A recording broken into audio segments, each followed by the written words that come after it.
Bogura poultry and হ্যাচারির পক্ষ থেকে আপনাদেরকে স্বাগতম জানাচ্ছি। আজকের ভিডিওতে আমরা আলোচনা করব প্রথম 30 দিন আপনি আপনার মুরগিকে কি ঔষধ খাওয়াবেন। আমরা দেখেছি প্রথম 30 দিন যদি সঠিক পদ্ধতিতে পরিচর্যা করা হয়, সঠিক ঔষধ খাওয়ানো হয়, তাহলে কিন্তু মুরগির ব্যবসাটা লাভজনক। ওই মুরগিগুলো কিন্তু আপনার সঠিক সময়ে সঠিক ওজন আসবে, আপনার রোগ আক্রান্ত হবে না, এবং এই মুরগি পালন প্রক্রিয়া যদি ঠিক থাকে, ঔষধ যদি ঠিক থাকে, তাহলে কিন্তু আপনি খামারি হিসেবে লাভবান হতে পারবেন। আমাদের অনেক খামারি প্রশ্ন করেন, ভাই প্রথম 30 দিন বা প্রথম 15 দিনের ঔষধের তালিকাটা একটু দেন। আজকের ভিডিওতে আমরা প্রথম 30 দিনে আপনি কি ঔষধ ব্যবহার করতে পারেন, কি ঔষধ ব্যবহার করলে আপনার খামারের জন্য ভালো হবে, কি পরিমাণ ব্যবহার করবেন সেই সম্পর্কে, তাছাড়াও টিকা কখন দিতে হবে, কিভাবে দিতে হবে সেই সম্পর্কে আলোচনা করব। প্রথমে আমরা বলি, যখন আপনি খামারের বাচ্চাটা নেবেন বা হ্যাচারি থেকে বাচ্চাটা নিয়ে আসবেন, তার আগেই কিন্তু আপনার ব্রুডারটা রেডি করে রাখতে হবে। আমরা সবসময় বলি 3 থেকে 4 ঘন্টা বা 2 ঘন্টা কিন্তু আপনার ব্রুডারটা চালিয়ে 95 ডিগ্রি ফারেনহাইট তাপমাত্রাটা আগে আপনার বজায় রাখতে হবে আপনার ব্রুডারের নিচে। তারপরে কিন্তু আপনি বাচ্চাগুলোকে ছেড়ে দেবেন।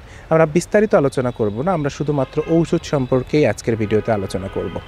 এখন যখন আপনি বাচ্চাটা ছেড়ে দিলেন, ছেড়ে দেওয়ার পরে প্রথমে যেই কাজটা করতে পারেন সেটা হচ্ছে আপনার লাইসোভেটের পানি দিতে পারেন, অথবা লাইসোভেট না থাকলে লেবুর রসের পানি দিতে পারেন, অথবা গ্লুকোজের পানি দিতে পারেন। এইটা কিন্তু আপনার চলবে প্রথম 6 ঘন্টা। দ্বিতীয় 6 ঘন্টাতেও কিন্তু আপনার একই কাজ করতে হবে। আপনি রাতের বেলা যেই কাজটা করবেন সেটা হচ্ছে নাভি শুকানোর ওষুধটা আপনি ব্যবহার করবেন।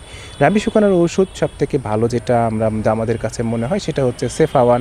সেফাওয়ান যদি আপনার হাতের নাগালে না থাকে, দাম বেশি মনে হয়, তাহলে আপনি কিন্তু অ্যামোক্সিসিলিন গ্রুপের রেনামক্সও কিন্তু ব্যবহার করতে পারেন। এভাবেই কিন্তু আপনি প্রথম দিন সম্পূর্ণ করবেন। এবং মনে রাখতে হবে, প্রথম থেকে সপ্তম দিন পর্যন্ত কিন্তু তাপমাত্রা 95 ডিগ্রি ফারেনহাইট আপনার থাকতেই হবে। এর থেকে কম বা বেশি হলে কিন্তু আপনার মুরগি অসুস্থ হয়ে যাবে, ব্রুডিং নিউমোনিয়া হবে, অনেক সমস্যা হতে পারে। তারপরে আমরা বলি দ্বিতীয় থেকে আপনি পঞ্চম দিনের আগ পর্যন্ত আপনি কি করবেন। দ্বিতীয় দিনে আপনি যেই কাজটা করতে পারেন, সকালবেলা সেফাওয়ান অথবা রেনামক্স, রাত্রেবেলাও সেফাওয়ান অথবা রেনামক্স।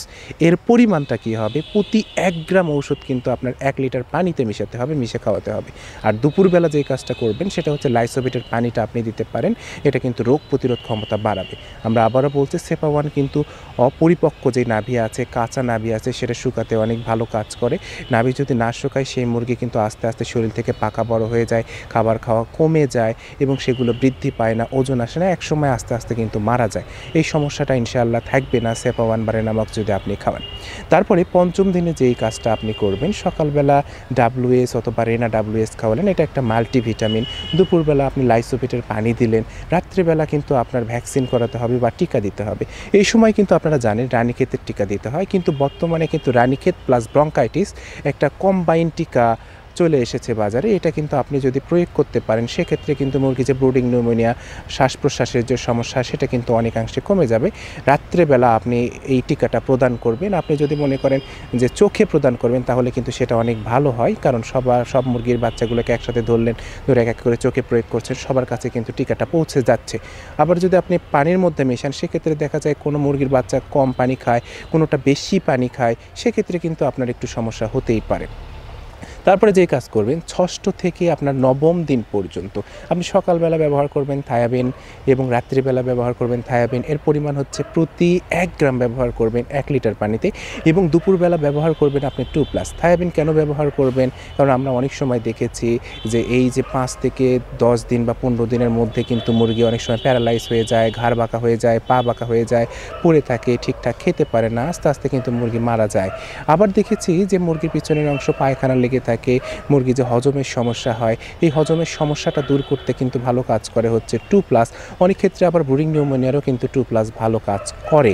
সেক্ষেত্রে আপনি 2+টা দুপুরে খাওয়াবেন 9ম দিন পর্যন্ত, এবং এর পরিমাণ হচ্ছে প্রতি 1 গ্রাম 1 লিটার পানিতে আপনার ব্যবহার করতে হবে। তারপরে 10ম দিনে সকালে আপনি যেই কাজ করবেন, আপনি রেনাসি অথবা WS ব্যবহার করলেন, দুপুরবেলা লাইসোভেটের পানি দিলেন, রাত্রেবেলা কিন্তু গাম্বুরো রোগের টিকাটা আপনার প্রদান করতে হবে।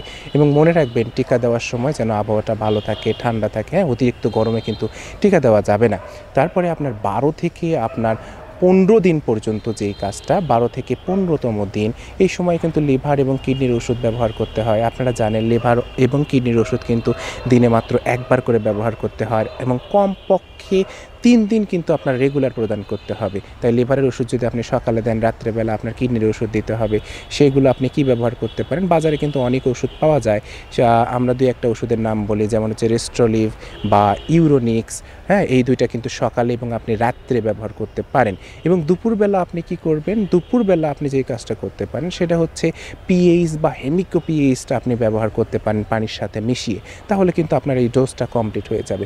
16তম দিনের এখন কথা বলি আমরা। 16তম দিনের সকালে আপনি যেই কাজটা করবেন সেটা হচ্ছে আপনি গ্লুকোজের পানি বা ভিটামিন সি এটা ব্যবহার করতে পারেন। দুপুরবেলা আপনি যেই কাজ করতে পারেন সাদা পানি বা গ্লুকোজের পানি দিতে পারেন।